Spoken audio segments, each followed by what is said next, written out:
Where are 1% of American adults? Oh, I imagine we could find out, couldn't we? We could use Google Earth, because some of them are quite big. There's one. He's got his own postcode. 1% of the population, which is, what's the population? It's about 300 million, isn't it? So you're talking about between 2.5 and 3 million, say? Jail. Yes. G for jail. English spelling of jail, of course, but it is G for jail. Really, that many people? 3 million people are locked up? Well, 2.3, which is 1 in every 99.1 adults. All of those guys there are innocent as well, because they all were arrested for having switchblades, but they've all only got one arm. Well spotted.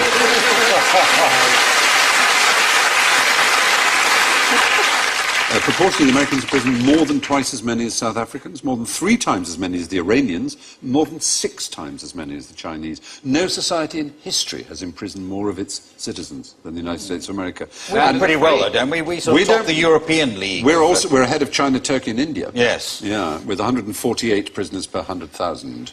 It's the 3 strikes and they're out. That's been really the problem, yeah. I mean, a legal system based on baseball just seems bizarre. Yes. People don't seem to understand the law. It's all very complicated. What's simple? What do people like? Baseball. Right then. Here's the rule. 3 strikes and you're out, yeah. Mental. What it means is if the first 2 strikes, the first 2 crimes you're convicted of are serious enough, the third one, no matter how trivial, will get a life sentence, 25 years or more. So, for example, Leandro Andrade is serving 2 consecutive 25-year terms for shoplifting 9 videotapes. Or... He took 9? Yes. Kevin Webber, 26 years for stealing 4 chocolate chip cookies. It's astonishing. It's really stupid, isn't it? Because if you know you're on this sort of deal... Yes. Yeah. Take 5. Yes, yes. That is the idea, obviously.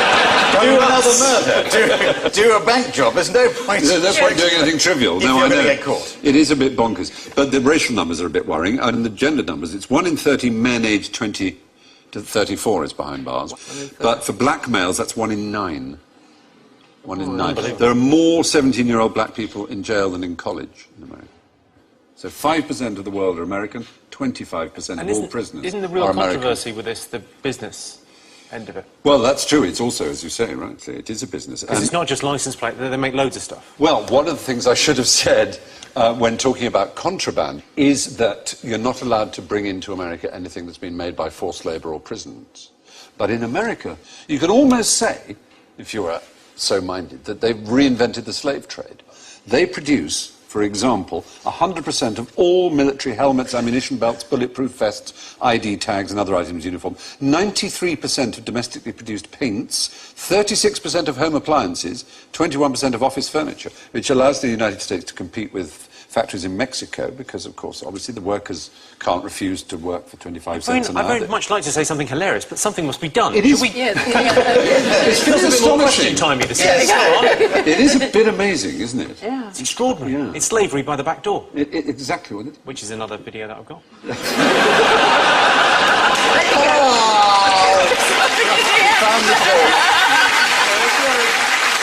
If you're in prison, is there an incentive for you to work? You get solitary confinement if you refuse to work. Yeah, more than 1 in 100 American adults are in jail. That seems to consolidate them all comes from Robert Mueller, former Assistant Secretary General of the United Nations, who said, "We must move as quickly as possible to a one-world government, a one-world religion, under a one-world leader."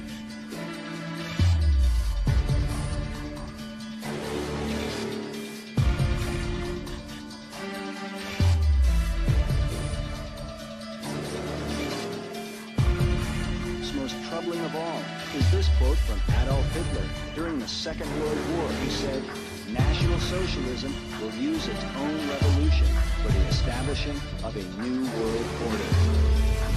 We have before us the opportunity to forge for ourselves and for future generations a new world order, a world where the rule of law, not the law of the jungle, governs the conduct of nations. When we are successful, and we will be, we have a real chance at this new world order, an order in which a credible United Nations can use its peacekeeping role to fulfill the promise and vision of the UN's founders. And after 1989, President Bush kept said, and it's a phrase that I often use myself, that we needed a new world order, and instead it looks like we got a lot of disorder. Pope Benedict XVI is calling for a new world financial order. In the third encyclical of his pontificate, Benedict denounced the profit-at-all-cost mentality of the globalized economy. The pontiff stressed that he is not opposed to a globalized economy, saying that if done correctly, it has unprecedented potential to redistribute wealth around the world. And people talked then, in 1990, of a new world order. And it's only now that we can begin to understand that the world order that globalization brings and what it's going to look like, it's driven forward now not just by the balance of military strength, the Cold War times, or ordinary political power.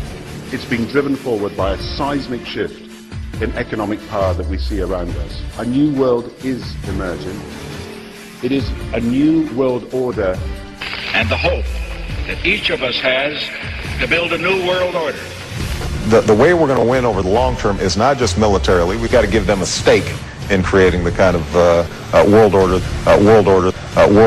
Back, the former Secretary General of NATO, who in 1957 said, "What we want is a man of sufficient stature to hold the allegiance of the people and to lift us out of the economic morass into which we are sinking. Send us such a man, and be he God or the devil, we will receive him." Any attempt to achieve world order before that time must be the work of the devil. Well, join me. I'm glad to sit here at the right hand of Satan.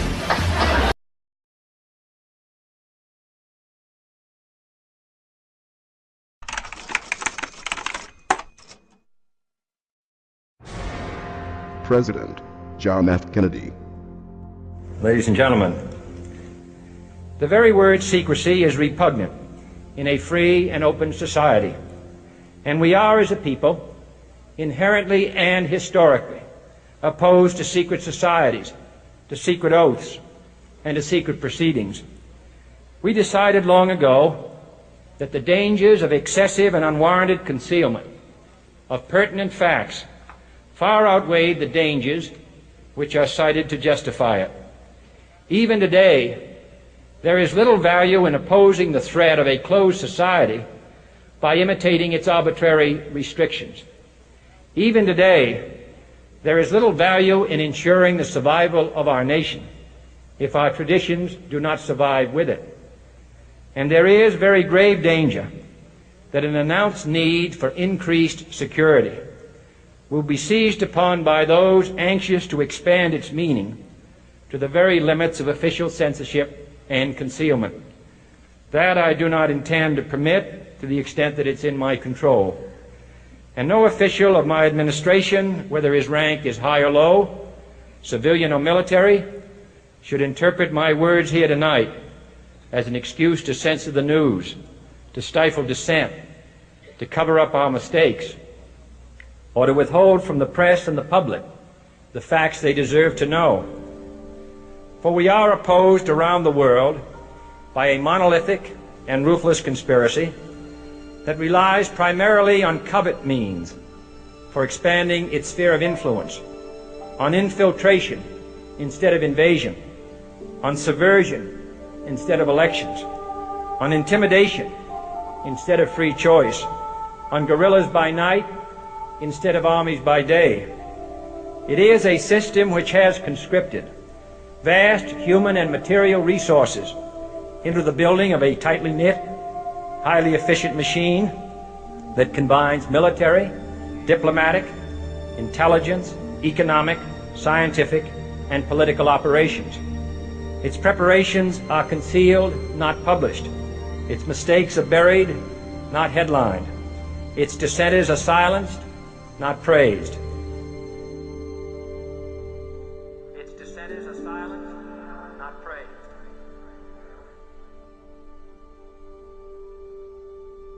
Its dissenters are silenced, not praised. Its dissenters are silenced, not praised. Its dissenters are silenced, not praised. Its dissenters are silenced, not praised. No expenditure is questioned, no rumor is printed, no secret is revealed. No president should fear public scrutiny of his program, for from that scrutiny comes understanding, and from that understanding comes support or opposition, and both are necessary. I am not asking your newspapers to support an administration, but I am asking your help in the tremendous task of informing and alerting the American people. For I have complete confidence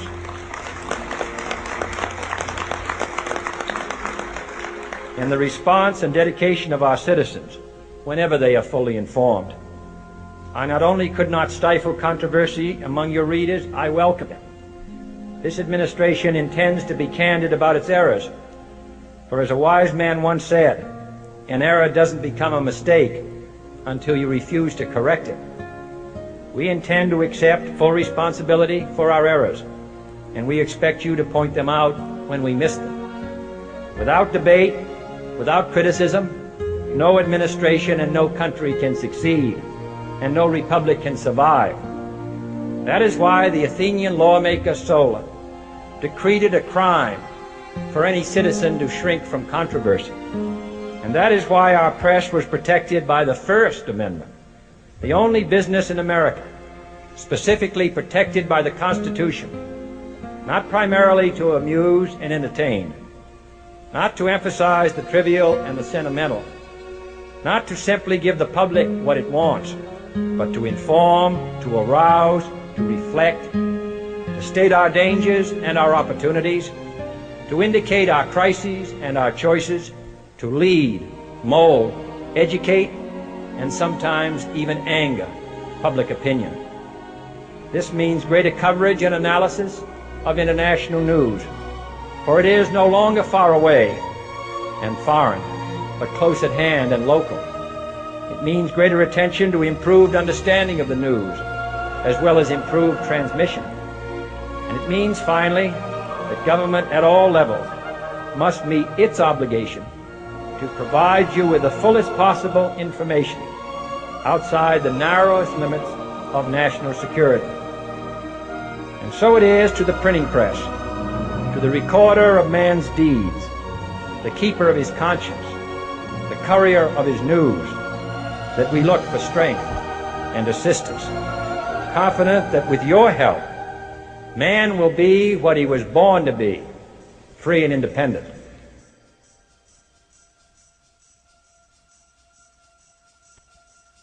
You were both in Skull and Bones, the secret society. It's so secret we can't talk about it. What does that mean for America? The conspiracy theorists are going to go wild. I'm sure they are. I don't know. I haven't seen the web. Number 322? You both were members of Skull and Bones, a secret society at Yale. What does that tell us? Not much, because it's a secret. Is there a secret handshake? Is there a secret code?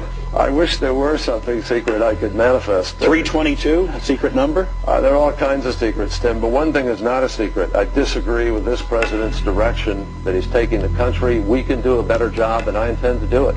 And we'll be watching. Be safe on the campaign trail. John Kerry, thanks for joining us. For 22 years, Prince Bandar was the ambassador to the United States from Saudi Arabia. Do you know him? Yes.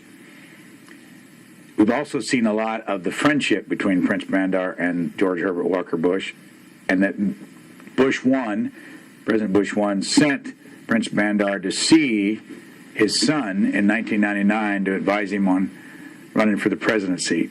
How about a relationship like that? Is it too close, or is that okay? Well, I don't honestly know the details, and I don't know how important that advice was. I'm not aware of the fact that the current president was somehow or other resistant to the idea of running for the presidency. So I just don't know whether those facts are really valid even. Well, the reason I bring it up, if you've ever heard any of our call-in shows, you know that we have people that think about the conspiracy theories of people like you. You would be a poster child for these people because you have served on the board of the Council on Foreign Relations. You helped start the Trilateral Commission, and you've been to the Bilderberger groups. Well, yes, I haven't done those for years, so that's partial redemption, I suppose. But otherwise, yes. But what is belonging to all those groups? We talked about the Trilateral Commission when you were here in 1990. '89. But what about the association with that? Are people too close in this world? People in business too close to the governments? Well, there is such a thing as insidious influence. And the question is, how does it operate? Does it involve bribery? And does it involve some sort of psychological domination of individuals? I don't believe in this notion of some sort of secret societies controlling people. But of course, in any political system, there are sort of over-the-table and under-the-table arrangements. As far as the organizations that you have mentioned, they're all on top of the table organizations. We know what they are. We know what they do. We probably exaggerate their influence in many cases. But most important of all, they operate overtly. Anybody who wants to know what the Council on Foreign Relations does can very easily find out. And once that person finds out, they'll probably discover that it really doesn't run the world, but often makes very useful recommendations. For example, we're all confronting the problem of Iran. Well, I don't know, maybe this will reinforce the conspiracy theories, but 2 years ago, I co-directed a study on U.S. policy towards Iran for the Council on Foreign Relations. I think still a very good study. I said I co-directed. Who was the other co-chairman? Robert Gates, currently the Secretary of Defense. Now, on the one hand, maybe that reinforces the conspiracy theory, that somehow or other we're pulling the strings from behind the scene. But alternatively, maybe it tells you something, namely that this is an open process. Anyone can get those recommendations, read them, know what they are, can assess them, whether they stand the test of time or not. I think that's all to the good. After Harvard, where'd you go? After Harvard? Well, after I got my degree at Harvard, I taught at Harvard. I taught at Harvard from 1960.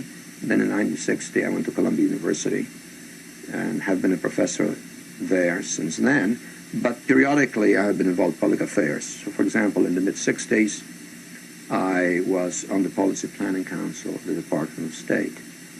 In 1960, I was marginally involved in the Kennedy Campaign for President Foreign Policy Brain Trust.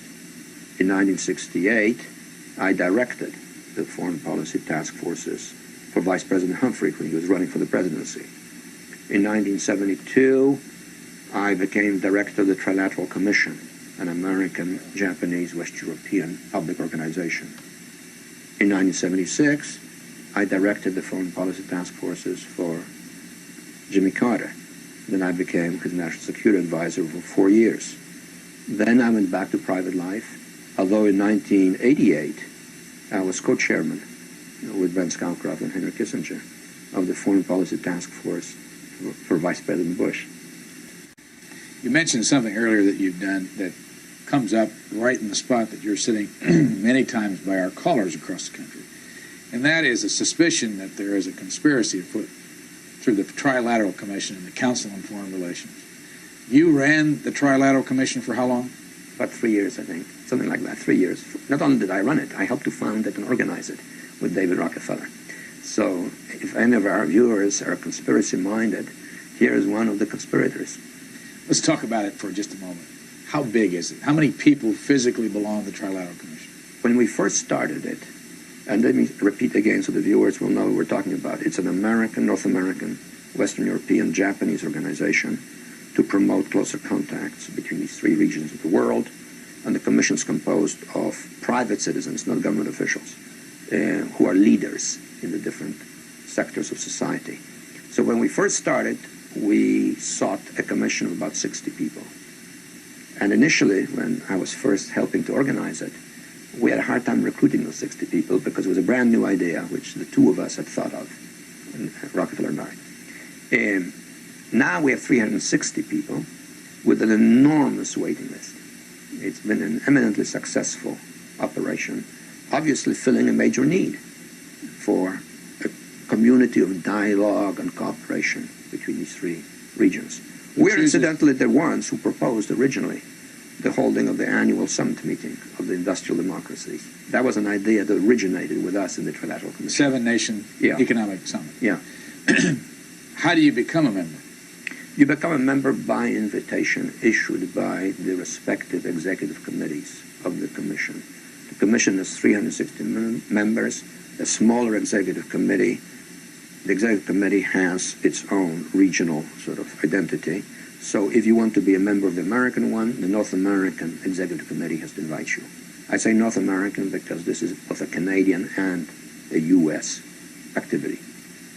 Is there any reason for the audience to think that this is a bad organization that conspires to, and I want to make sure I represent what they say, is that this group really guides the foreign policy of this country? Well, I can tell you even better what this group represents, what people think this group represents, people who are conspiratorially minded, because I encounter that all the time when I speak around the country, and the kooks that pop up with this theory come either from the extreme loony left wing or the loony right wing perspective.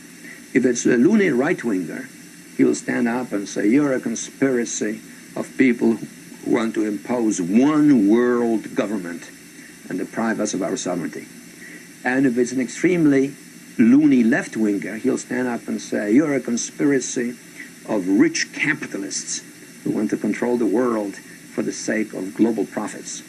And that crazy outfit LaRouche started with the left and swung to the right, for example, over the last 15 years. Well, the answer is, look, the Commission operates openly. There's nothing secret about it. It is a group of influential people. We don't hide that. On the contrary, we deliberately want influential people from the three regions who try to deal with the problems that the three regions encounter by discussion, by promotion of studies, by advocacy. We have advocated over the years debt relief for the poor countries of the world. We have advocated a variety of aid programs for the third world. We have advocated closer cooperation in science between our industrial democracies. We are by and large in favor of a free trade arrangement. We are against protectionism and tariffs. We have currently a major study going on in East-West relations, produced by authors from the three regions. I think we perform a useful educational function, and if any viewer who is watching me wants to explore the so-called conspiracy even more, all he has to do is to write to the office of the Commission, and we'll give him whatever papers he wants. There's nothing secret about it. Well, I don't agree at all. First off, how is it possible that anybody with any kind of sanity would consider the United States or Britain or the West in general to be in any kind of position to be punishing anyone for any illegalities? If we want to take a look at Iraq, there is at least 1 million, probably even close to 2 million dead. We invaded that country, destroyed it, created millions of orphans, millions of refugees, and never even so much as apologized for that. Let's go back to Vietnam, where we dropped 20 million bombs, more than all of World War II combined. We have destroyed so many countries. We have tortured and killed and maimed and raped around this planet. Who in the hell in their right mind would consider the United States or the West in general to be in any position to punish anybody? Never mind the obvious facts that this is a false flag attack and a long list of false flag attacks, which let's get into that, please. Well, we don't operate under international law. What we have is the color of law, the law of the jungle, in which the rich and the powerful basically determine what goes and what doesn't go. Iraq is a perfect example of that. Why isn't Tony Blair and George Bush rotting away in a prison cell for the rest of their lives? Because the law is not being applied. These are war criminals, and they should be in prison for the rest of their lives, if not executed, if their own rules were adhered to for their own crimes. Not only that, but we need to really understand the truth here. First off, all of these players, these politicians, are nothing more than puppets. They don't serve the people. There is no real democracy. They really serve the rich and powerful who run the world, and that would be the bankers who control the money supply. The bankers, of course, make huge amounts of money. Whether they make bad investments or not, wars are great for them, and ultimately they control the politicians, and that is why we see these policies. Obama and Cameron are nothing more than puppets who read the script, and the script is, we need another war. And the reason why we need another war, according to these psychopaths who are running the world, is because more and more people, despite the clueless masses who continue to be entranced by things so ridiculous as X Factor and American Idol, there is larger numbers of people around the world who are realizing the truth and beginning to recapture the capacity to think for themselves. And they can see that these people who are being put in positions of public trust are defying that trust and representing an agenda which they could never speak about openly, because they're nothing more than prostitutes and nothing more than minions for the powers that be. Well, the Greater Israel Project is all about destabilizing surrounding nations, ultimately in pursuit of this dream of Greater Israel from the Euphrates down to the Nile, all the way over to the Eastern Mediterranean. This is the dream of these psychopaths, and so destabilizing governments, creating sectarian strife is all part of that menu and all part of the design to create Greater Israel. So that goes, that's self-evident. But I have to go back to what this gentleman is saying in Washington, D.C. about America not wanting to get involved or Obama not getting involved. What are you talking about?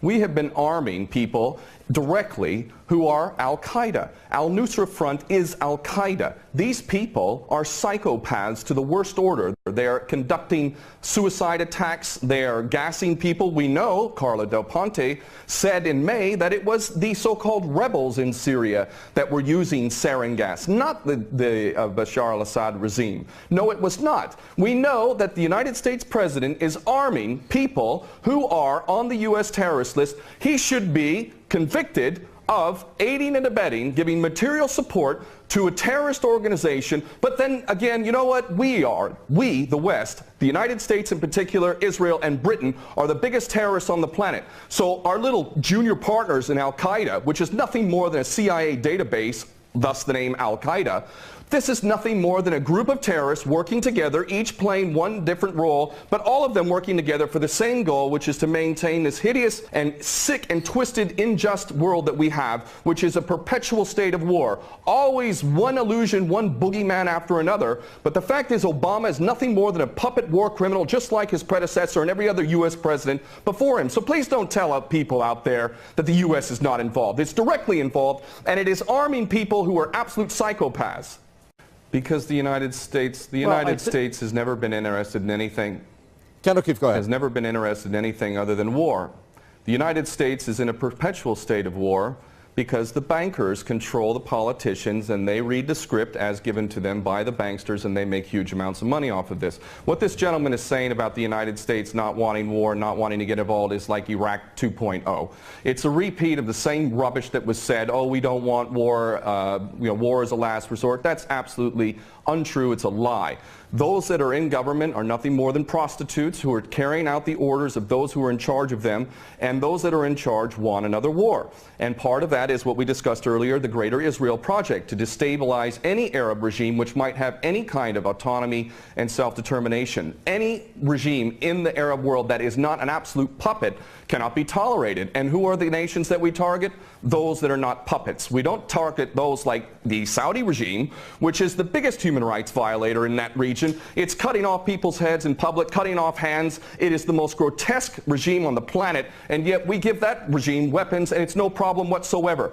The duplicity and hypocrisy of the United States and the West can't even be measured. It is so enormous. And these mouthpieces, such as this gentleman in Washington, is only doing a disservice to himself and his country. And the fact is that American sons and daughters will get involved in this yet again, and these chicken hawks who are pretending to care about the Syrian people are going to be sacrificing not their own sons and daughters. I would like this man to send his sons and daughters and his grandchildren off to Syria when this turns into a greater conflict, because this is what we're flirting with, is a world war. A third world war. This is not a joke. We are flirting with a third world war on the basis that apparently we care so much about the Syrian people, just like we care so much about the Iraqi people and the Afghani people. The only people that buy this sort of stuff are either bought-off prostitutes or the dumbest of the dumb. And we're also led to believe that Assad is the dumbest idiot dictator on the planet now, isn't he? Because he invited UN inspectors to come in, and he brought them in. On the very day that they come in, he decides to attack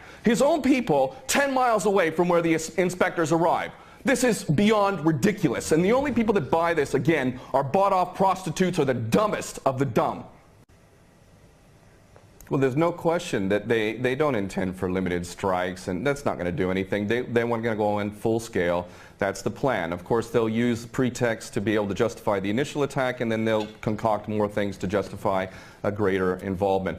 The Daily Mail reported here in the UK, and it's commonly understood to those who are paying attention, that defense contractors, leaked emails from defense contractors proved that there was already an approved plan from Obama down to give these psychopath terrorists, Al-Nusra Front, chemical weapons. We know that Al-Nusra Front, 12 individuals in Turkey were caught with 2 kilos of sarin gas. Where did they get that from?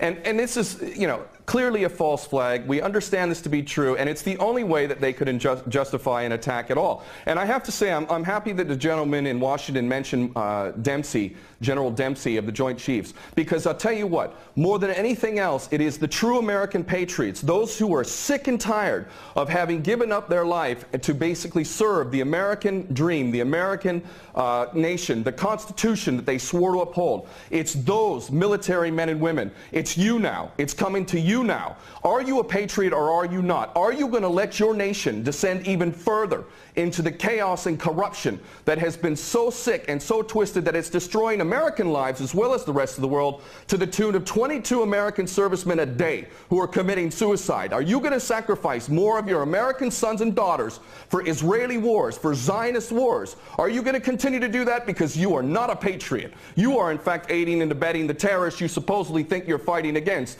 And those Americans who are waking up to this, I hope to God, in the military in particular, that you refuse your orders. And this is why the people of America who are refusing to buy this nonsense, the overwhelming majority do not support any kind of attack on Syria. And in those in the military, I know that the powers that be are very, very frightened that high-ups within the military will refuse the orders. And I hope this is exactly what happens if an attack on Syria occurs. Very well. We're going to leave it there. Thank you very much, former U.S. Marine and war veteran there, Ken O'Keefe, talking to us from London. And thank you very much from the Senior Fellow at Center for American Progress, Lauren Korb, who spoke to us from Washington.